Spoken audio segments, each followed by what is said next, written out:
Hi everybody, good morning. It's Happy Friday. Oh my gosh, way too much fun today. Okay, so we're gonna start off with a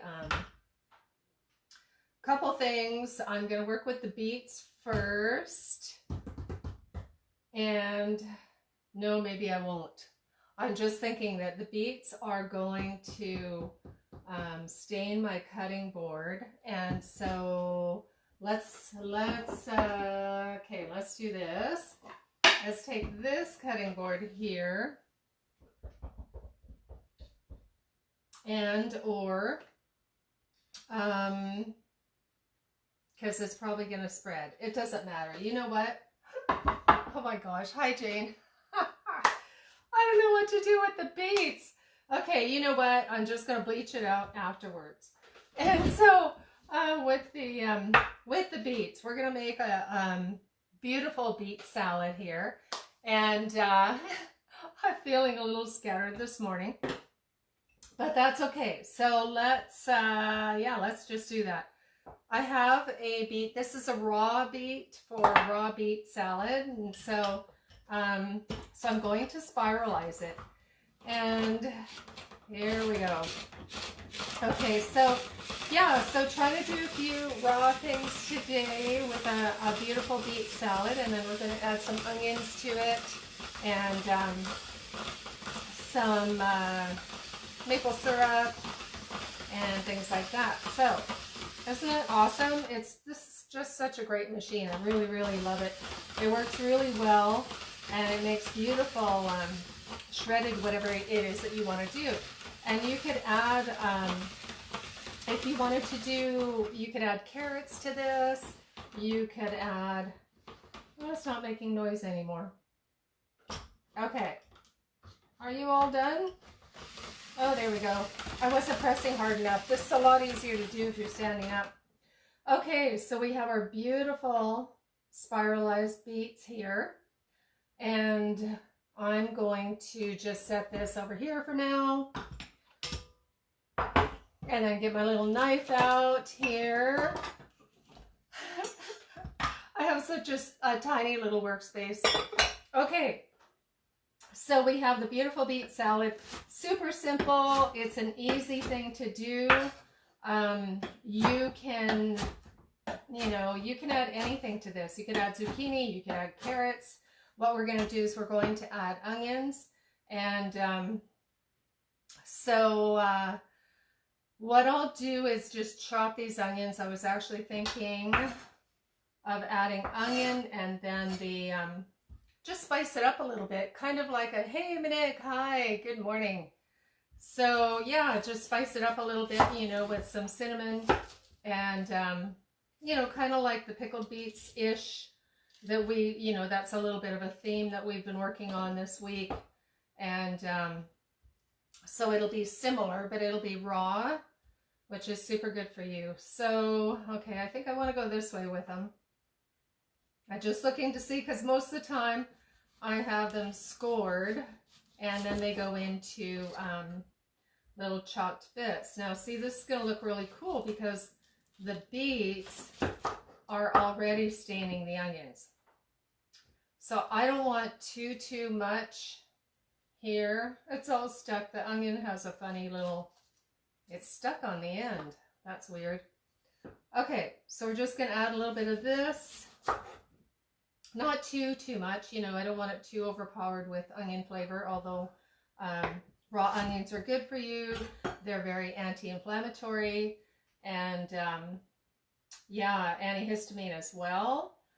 In case you haven't seen me work with onions before, the onions are very antihistamine, and so if you're having histamine issues or problems, that's why the onions make you cry, is they're bringing out that antihistamine. It's just flushing everything out.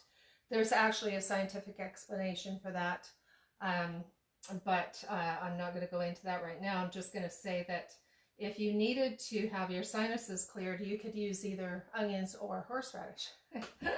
And the yellow onions work better than the white or the purple. Hey, Darlene, good morning. Happy Friday, everybody. I can't believe it's Friday already.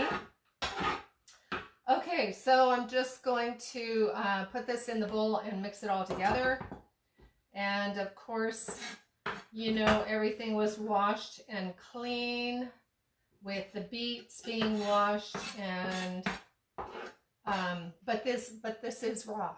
It's not, it hasn't been cooked. So it's just going to be a super simple salad. It's way easy, good for you. You know, as everybody knows, the beets have iron, and yeah, all kinds of really good stuff. Okay, so we're going to add just, you know, to taste, maple syrup, and I'd say about that much. You know, it's just going to kind of mellow out the onions and bring out that flavor, like the sweetness. And I use my little cloth here. Okay, and so a little bit of apple cider vinegar. This is some of the apple cider vinegar that we did. You know, I showed you guys how to do that a while back. Make your own apple cider vinegar. The winter apples are out now, and so so it's, you know, if you have apples to spare, you just stick them in like a 1 gallon or whatever you have, however much you have, stick them into a jar and add a little bit of sugar, natural organic cane sugar, and water, and just let it ferment. Of course, it's going to need to have the, you know, be able to be breathable, so you don't want to put the lid on tight, and just let that ferment, and it'll turn into your own apple cider vinegar. We actually have a beautiful one here that I did with pineapple, which is really coming along. This is a the pineapple, like I made another one with the pineapple skin or the pineapple rind, and that one would be used more for, you know, you can use the apple cider vinegar for cleaning or for hair rinse or, you know, whatever you want. But this one is obviously beautiful for drinking. So it's pineapple cider vinegar, which is super awesome. So yeah, so we're oh, that's awesome. Congratulations, Monique. I'm just trying to read the comments and see what's going on. That's exciting. Very many exciting things happening right now. So I think that people are getting, oh, I'm adding cinnamon. Just a little bit of cinnamon to this too. Yeah, I think people are kind of, you know, in some ways becoming more settled a little bit, you know, with all of the chaos. There's a lot of anxiety and stress and all of that kind of thing. But I think in some ways, people are feeling actually a little bit more in control than they were, you know, a couple months ago, and certainly more than a few months ago. So that's good. I think that we're learning things. We're learning how to take care of our immune systems. We're learning how to navigate through these very, very strange, different, and uncertain times. And so, yeah, you know, some for better and some for worse. But I think we're definitely learning. That's for sure. So my focus is on, you know, keeping your immune system healthy. Incorporating a lot of raw foods, but not too much in the winter. For myself, I just don't have the constitution to be able to use raw foods all winter because we live in such a cool, well, cold and damp climate. But for sure, you know, as much as possible, some raw foods like this beautiful beet salad, and then also your fermented foods, because they have so much, you know, they're life-saving, really, the fermented foods, you know, to create that healthy immune system, the healthy gut bacteria, and, you know, it detoxifies the liver, it boosts your energy, it assists in your metabolism. Oh my gosh, if you're having things like headaches or migraines or candida issues, anything like that, like all of that can be helped with eating fermented foods and developing a really healthy gut bacteria, you know. So you want to make sure that you have all the probiotics. Okay, so that's beautiful, and wasn't that easy, like 5 minutes. So worst part about that was my decision at the beginning as to what to do about the beet color. So what we'll do, we'll grab the other cutting board and go on to our second plan here. And so, yeah, so that's, oh my gosh. Okay, that is the one thing about beets. I usually use some sort of a, I've got a couple of those plastic type cutting boards that you can use that are much easier to wipe off, but that's okay. I can get the beet juice out of there. So here we go. So we have a little bit of cauliflower. We're going to do something different here with the cauliflower. And I'm just going to trim it up a bit. I washed it, and it's getting to where it really needs to be used, is where it's getting. So I've trimmed off the little bits, and I'm going to ferment this, and I do have a little beet stain on my hands. So just so you know, I'm hoping that does not transfer into the cauliflower, but if it did, that wouldn't be a bad thing, because then we would have beautiful pink colored cauliflower. I wonder if I should do that. But I do want to try this recipe. This recipe is from a friend of mine, Claudia, and so I'd like to try the pure recipe that she gave me before I start mixing beets into it. Oh my gosh. Okay, so I just have a little bit of cauliflower left here. Thought I would give this a try. It's supposed to be absolutely amazing. Me and my writing on my jars. Little bit of beets on the outside there. Okay, so we're simply, this is super, super simple. We're going to add a little bit of the, if I can get it open, the little chili peppers, and just a little bit of spice there. And then we're going to add some garlic to it as well. And we're just going to ferment it. Fermented cauliflower with a little bit of spice. These are the new garden garlics, and they don't want to come apart very easily. And it's almost time to put the new garlic, or the garlic back into the garden. So hard to believe it's October. Oh my gosh. Okay, so garlic, you guys know you need to have a lot of garlic in your arsenal. You have to make sure you have enough for the winter in whatever form, because this is so antiviral. If you feel like you've got something coming on and you don't have anything else, or even if you do have anything else, to actually crush up a piece of garlic and just, well, for me, I'll just take a clove and nibble on it, and a little nibble here and a little nibble there. Or you can chop it up, you can put it on crackers, you can put it on a piece of toast, you can put it on anything, you can put it on cucumbers, but get your raw garlic in, because it is so antiviral. It's also antifungal.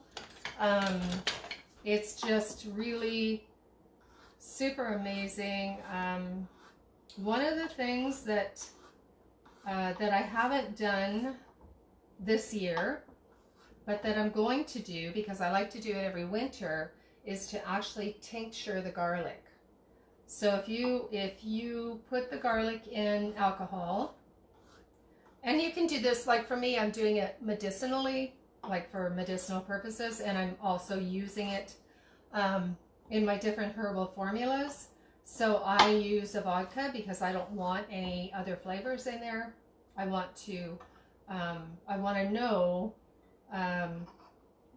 the flavor of the other herbs. Okay, so when you're making a herbal tincture, it's always best to use vodka because it's flavorless for the most part.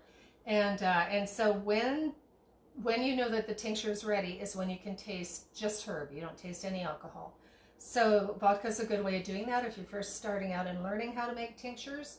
And also when I'm doing the garlic, I really don't want any other flavors in there. And so when I do the garlic tincture, I'm wanting that to really taste purely like garlic, and then I would add that to my other herbal formulas. So if I was doing a mullein tincture, or well, it could be echinacea, it could be oh my gosh, there's so many different tinctures, ashwagandha, astragalus, ginseng, you know, all those different tinctures. So if I'm making a specific formula, I want the garlic tincture to taste like pure garlic.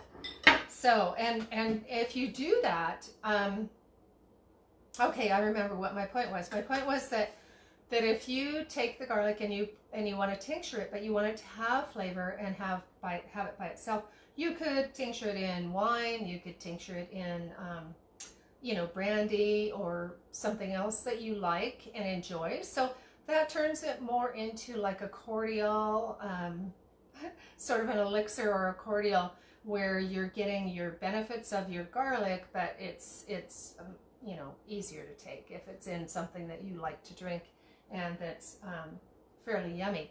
So yeah, so I encourage you to make some garlic tincture and have that on hand too. If you wanted it sweeter, you could add honey or maple syrup to that. The alcohol is going to preserve it, and then the garlic itself is fairly preservative too. But the alcohol will preserve it so that you can keep it for a while over the winter and sip on it. You know, you could do all kinds of things like that. You can actually add elderberry syrup to it to make it even more yummy and beneficial, because the elderberries are so antiviral. And okay, finish my job here. Get back to work. Okay. Yeah, so the elderberries are so antiviral and specific for respiratory issues. So so you can do the elderberry as well. So what I'm going to do here, I'm just going to add my salt brine, because we're back to talking about a ferment here. And so the salt brine just goes over it, and you have to make sure that the liquid is covering the vegetables, so that it doesn't mold on the top. And these guys floated up, but they will start going down, and if they don't start going down and staying underneath the brine, I will have to put something in to weight them down. You can use different things, like if you had a jar like this that was empty, that fits inside, you could just plop that down and that would hold everything under. So there are many different ways of making sure that it stays underneath the brine. Having said that, these guys here are super amazing. These little lids here, I'm going to actually order a couple more. They're the little rubber ones that have the little pinhole for it to breathe, but they keep everything that shouldn't be in there out. And you can see that this is just coming up over the brine, and it has not created any of that SCOBY scum that ferments tend to get. So we'll be covering this with the same kind of a lid, and then weighing it down afterwards. So that's going to turn into super yummy fermented cauliflower. And okay, so oh yes, all right, on to the next one, which is really, really good. I'm going to, I think what I'll do is grab this cutting board, flip it over, and go like this. So that's clean. Oh my god. Okay, I need to go shopping for a bunch more cutting boards. Okay, so now what we're going to do is we are going to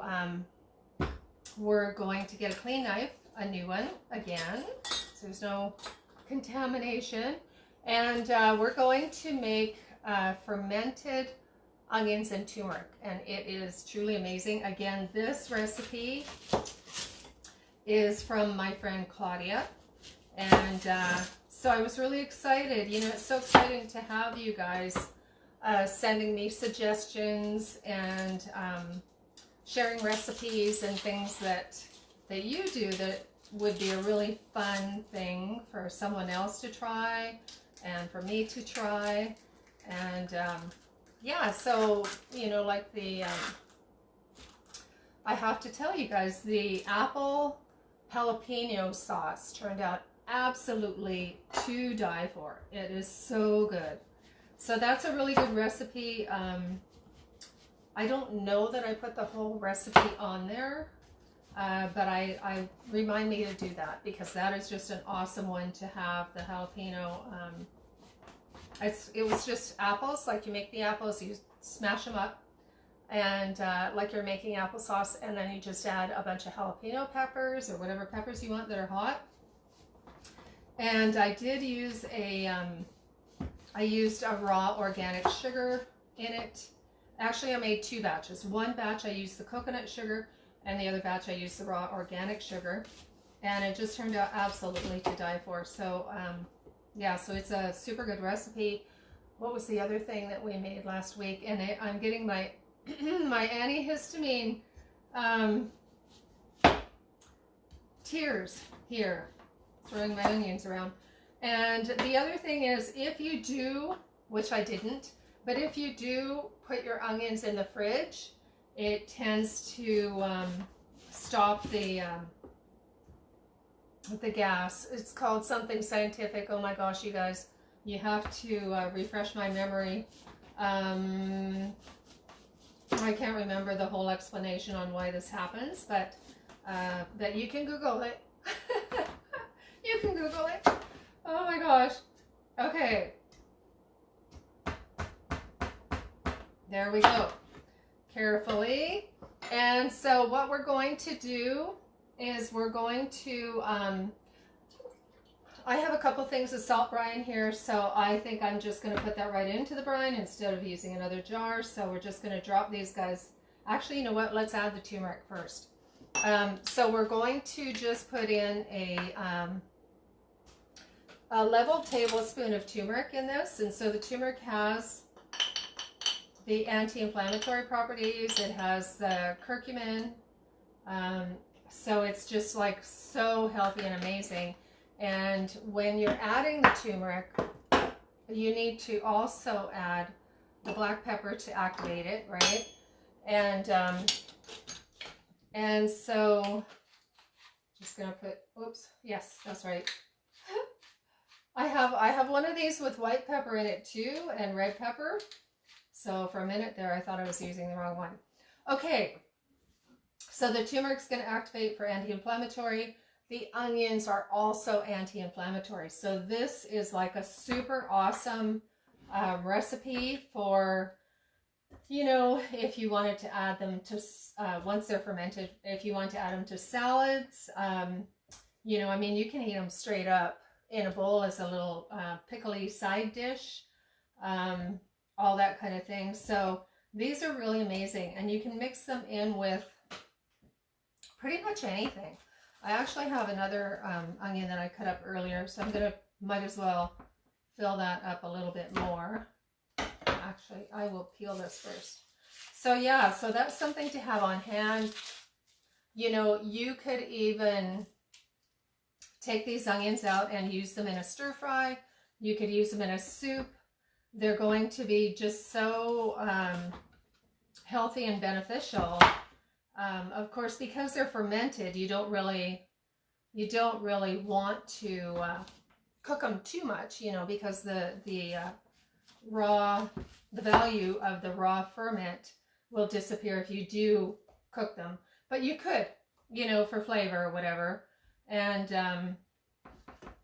you know what? I'm just gonna, speaking of that, I'm just gonna go like this to get some halves in there, because if you wanted to, they're gonna wilt, right? So if you wanted to just use a smaller amount, you might want to go with halves instead of the whole slices. But whatever you want to do, super, you know, there are no rules, that's for sure, especially in my kitchen. If you guys aren't used to watching me, oh my gosh, we have no rules. We change the recipes all the time. And this is really all about having fun with healthy foods. So that is, that's kind of what we're after here. Having fun with healthy foods. Okay, so we're just going to use this, put it in there. And because the weather's cooler, it'll take a little bit longer for this to ferment. So So again, you need to make sure the onions are all underneath the water. They have to be, you know, definitely in there. Try to get those guys down. Make sure that they're covered. And that reminds me of something else. And then just, you know, check on them all the time. Make sure that they're under the liquid. So this is the other salt water brine. I remember what it is. I forgot. I remember what I forgot. Someone had asked me about the lids. We have these lids here. Someone asked me about that, and then I don't have it in front of me, but it was the plastic. Here it is. The plastic lid that you can use. You can reuse them instead of having like the you know, the ball or the Bernardin ones that you should only can with them once if you're actually canning in a hot water bath. But these ones here you can use over and over again. And someone had asked me where I got them, and they are available through Claudia, and she ended up ordering way too many. And so she's selling the ones that she doesn't need, so you'll get a really good price. And so just message me if you want to know where to get those reusable canning lids. So, okay, so that's awesome. And again, these guys have floated up a bit, so I will get another jar and weigh them down. The other thing you can do is there are weights, glass weights that actually fit into these jars to hold them down. I've got beets on me still. But the weights are expensive. So I haven't ordered any, but they're like a clear glass that goes on top. The other thing I have seen people do, I mean, I don't know how you can find one that's like perfectly perfect, but people have used super smooth rocks to hold them down. I haven't really done that. You know, in the old days, I think in the old days, when they did the big crocks of sauerkraut, they would actually take a wood, like a bamboo or whatever the wood was, maybe a maple or something, and they would cut it in like 2 half moons and put 1 half moon in and the other half moon in. And the reason they were half moons was so you could tip them and get them out, because if it was one solid piece, it'd be really hard to, you know, get into, get the edges to be able to get it out. So the 2 half moons would go in there. So I don't know, I haven't seen anything like that in a smaller size. For me, I like to ferment in the smaller sizes because I like a lot of different fermentations. And so yeah, so I don't really use the big crocks anymore. I do have them, but then again, there's just the 2 of us, so I'd rather make the sauerkraut like once a month and have it on hand instead of a great big huge crock. But that's just me. So okay, we're going to go on to something totally truly decadent, and it's a healthier choice. I tell myself that. Okay, so,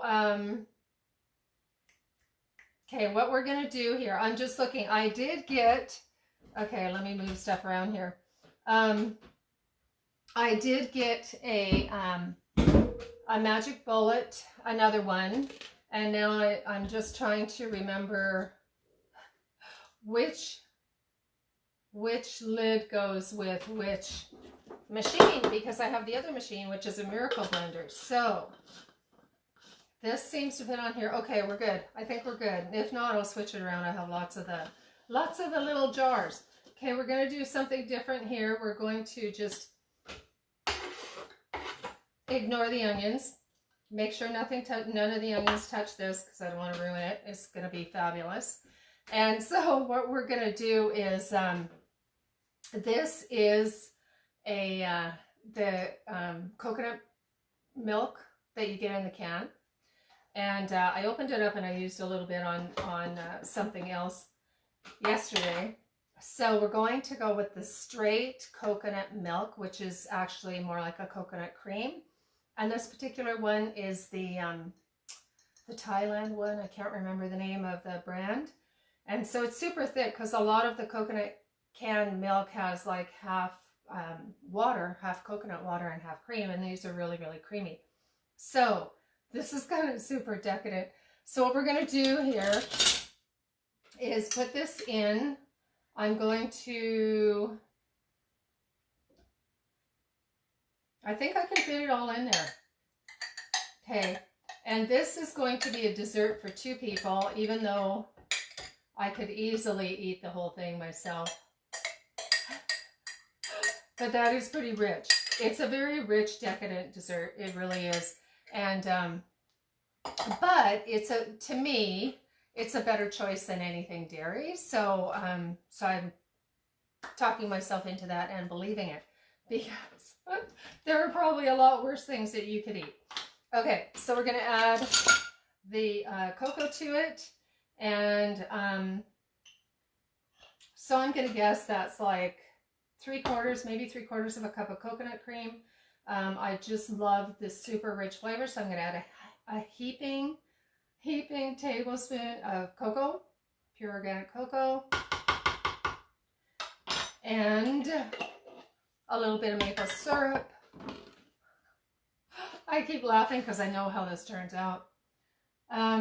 You know, to whatever sweetness. The coconut has a little bit of sweetness, but not too much. So I would say that's like a level tablespoon of maple syrup. And we're going to blend this up. And honest to God, this turns out like the most amazing chocolate mousse. Like it really does. Once you put it in the fridge, oh my God, it is so good.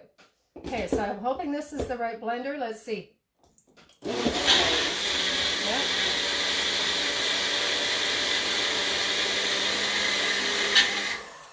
It looks beautiful already, but I am going to shake that up because I want it well blended. Okay.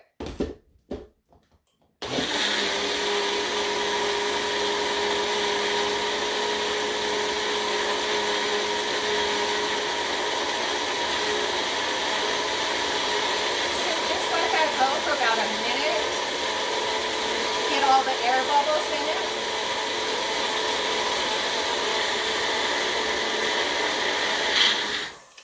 Okay, so kind of the idea is to get the air bubbles in it and fluff it up a bit. And then when you, when it smells well mixed, see how creamy that is? I don't know if you can tell, it's super creamy. And,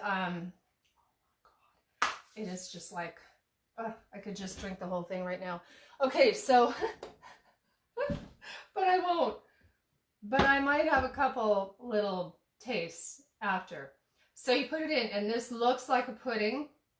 But honest to God, you guys, with the air and the cream and the cocoa, when you put it in the fridge, all those little air bubbles just kind of solidify, and it's like a chocolate mousse. It is so crazy, crazy to die for, in my opinion. And where's my other little thing here? Oh my God, it's so good. Okay, who gets a big one? Who gets a small one? Oh, I have another one.